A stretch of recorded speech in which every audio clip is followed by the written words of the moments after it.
हिंदू धर्म में मृत्यु के बाद अस्थियों को गंगा नदी में विसर्जित किया जाता है, लेकिन अस्थि विसर्जन से पहले मृत व्यक्ति की अस्थियां दाह संस्कार के 3 दिन बाद एकत्रित की जाती हैं।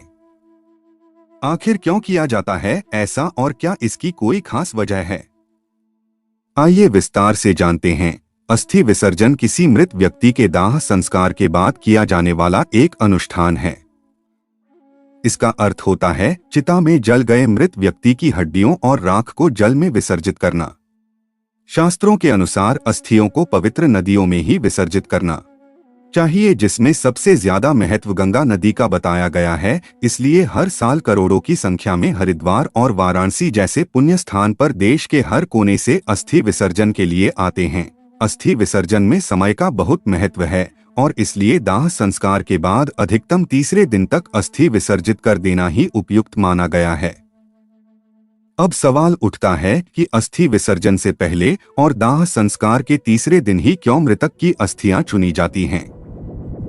क्या आप जानते हैं कि अंतिम संस्कार के बाद और विसर्जन से पहले उन अस्थियों को संचय श्मशान घाट से 3 दिन बाद ही क्यों किया जाता है? चलिए इस बारे में विस्तार से जानते हैं। हिंदू धर्म के 18 पुराणों में से एक गरुड़ पुराण में मनुष्य के जन्म और मरण से संबंधित समस्या रहस्यों को उजागर किया गया है। इन्हीं विचित्र रहस्यों के बीच गरुड़ पुराण में 3 दिन बाद अस्थि संचय करने के सही कारणों को बताया गया है और साथ ही अस्थि संचय के कुछ नियमों को वर्णन भी किया गया है, जिनमें से एक है मृत्यु के तीसरे, 7वें और 9वें दिन अस्थि संचय करना और साथ ही उनका विसर्जन 10 दिन के भीतर करना। दरअसल गरुड़ पुराण कहता है कि अंतिम संस्कार के तीसरे दिन अस्थि एकत्रित करना अति योग्य है, क्योंकि मंत्रों के उच्चारण की सहायता से अस्थियों में आकाश एवं तेज तत्वों की संयुक्त तरंगों का संक्रमण होता है, जो कि 3 दिनों के बाद कम होने लगती है। इसकी वजह से अस्थियों के चारों ओर निमित्त सुरक्षा कवच की क्षमता भी कम होने लगती है।